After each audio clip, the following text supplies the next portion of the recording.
Então vamos entrevistar aqui a Séries. Muito bem-vinda, Séries, tudo bem? Tudo bem, bom dia. Obrigada pelo convite, pessoal. Bom dia. 41 anos de atuação em séries. Você é filha do MST, você foi criança do MST. Conte-nos um pouco isso tudo. Quer dizer, se foi, você participou de uma boa parte dessa história, né? Vim muito jovem para o MST, mas não nasci no MST, não. Sou fruto já de uma segunda geração do movimento, porque hoje a gente está trabalhando com isso, né? A gente já tem os nossos pioneiros aqui que seguem organizando, estão nas fileiras do nosso movimento desde 41 anos, temos uma geração intermediária aí que se forjou nos últimos 20, 30 anos, e a gente já tem uma geração nova, ficando aí a nossa juventude já assumindo os postos de comando. Então eu estou nessa geração intermediária. Vim ali ao redor dos 18, 20 anos para o movimento, e agora, muito pertinho do MST, eu completo 41 também, então eu tenho a mesma idade do MST. Ele fez aniversário ontem, eu faço daqui a 9 dias. E conta como que está sendo essa celebração. Vocês estão indo para Belém, onde vai ter uma eleição da nova direção. Conta como que é esse momento de 41 anos. Sim, Dri, a gente já está em Belém, na verdade, a gente está realizando a nossa reunião da coordenação nacional do movimento, que acontece sempre nesse período de janeiro, em função da comemoração do nosso aniversário, mas também é um período providencial, porque ele permite a gente fazer o planejamento do ano, o balanço do período que passou e se projetar aí para as próximas lutas. Então, aqui desde segunda-feira a gente está reunido com a nossa coordenação nacional, são 400 pessoas que estão aqui representando todos os estados onde o MST está organizado, que são 23 estados, mais o Distrito Federal, e também as nossas instâncias, os nossos espaços nacionais. Então, a gente iniciou a reunião na segunda-feira e vai até o dia de amanhã. E hoje a gente tem da nossa direção nacional, que é quem deve conduzir no próximo período aí a nossa organização nos estados, nos nossos espaços, nas nossas lutas. Tá picotando um pouco o teu microfone, eu acho, teu som, Sérgio. Eu não sei se você está usando o celular, se você está usando o computador. Um celular, não sei o que será. Tá, vamos continuar.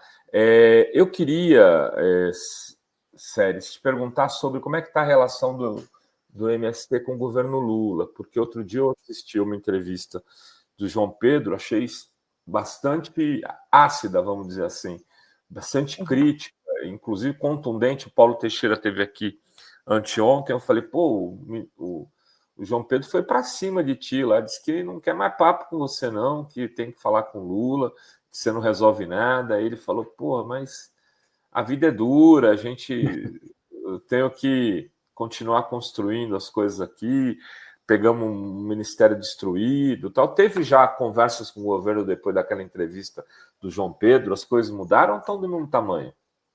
A gente segue muito nesse ritmo, nesse passo lento do governo, né, Renato?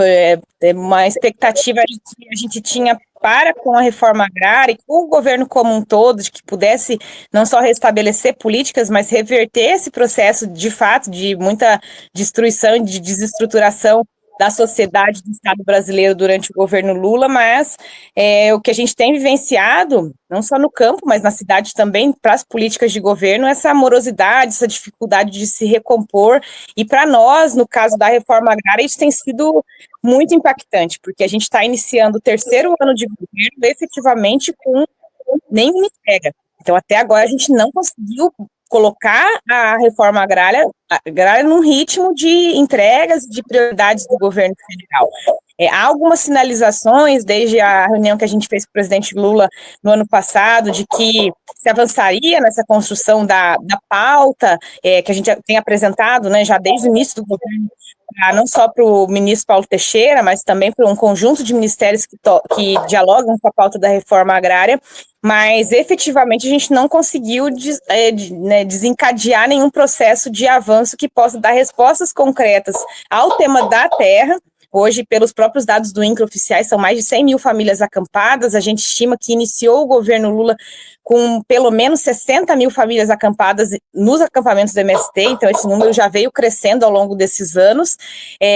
Esse retorno para as famílias assentadas, que também há anos sofrem com essa desestruturação das políticas públicas para a agricultura familiar e para a reforma agrária, não tem uma chave virada nesse sentido, bem como as demais políticas que integram aí o tema do desenvolvimento integral dos territórios, da cultura, da educação no campo. Então, tem sido muito frustrante, é verdade, a gente chegar, né, ao final desses já 2 anos e agora iniciar um 3º ano sem retornos. Estamos, obviamente, com uma expectativa de retorno breve, de uma reunião de trabalho com o presidente Lula, que no nosso entendimento é quem pode e deve comandar esse processo por dentro do governo, porque definitivamente o MDA tem demonstrado muita limitação nesse sentido, e para que a partir desse retorno com o presidente Lula a gente possa alcançar aí respostas concretas e entregas para o campo e para a reforma agrária em especial.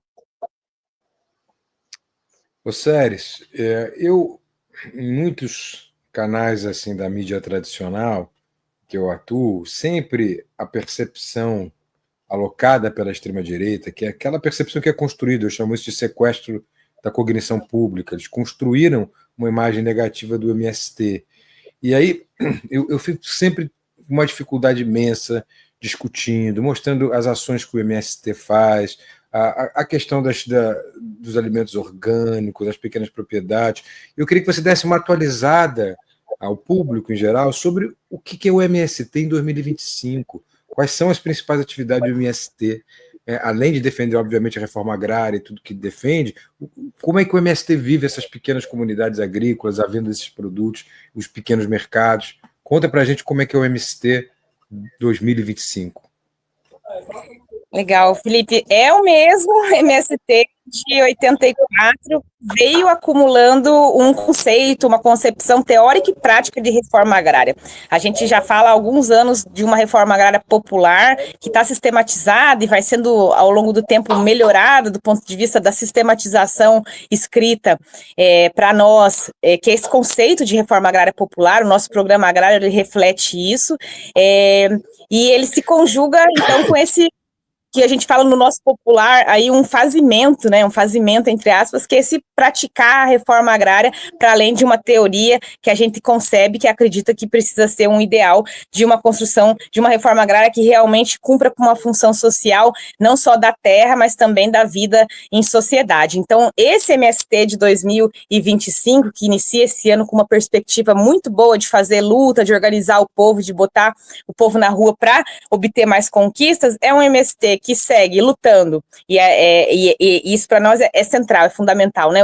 Lutando pela terra, na luta pela terra no Brasil, porque para nós a questão agrária é uma questão central de concentração e de geração de desigualdades no nosso país desde o início da nossa história. Então, esse tema da luta pela terra e da luta pela reforma agrária para nós segue na centralidade do enfrentamento ao latifúndio, do enfrentamento do projeto do capital na agricultura, que é o agronegócio que hoje hegemoniza. E esse enfrentamento a gente entende que precisa ser feito também com proposição, com alternativas, não só teóricas também, mas concretas. Então, na nossa concepção de reforma agrária popular, e o nosso programa agrário traz isso, esse elemento cada vez mais claro para nós, que tem sido também essa ponte para com esse diálogo com a sociedade, que é o foco na produção de alimentos saudáveis, com base na agroecologia, na cooperação, na incorporação dos diferentes sujeitos e sujeitas na construção dessa luta e desses processos, é fundamental. A gente construir um lugar bom para viver no campo e na cidade, a gente construir um jeito novo de se relacionar com as pessoas, com a natureza,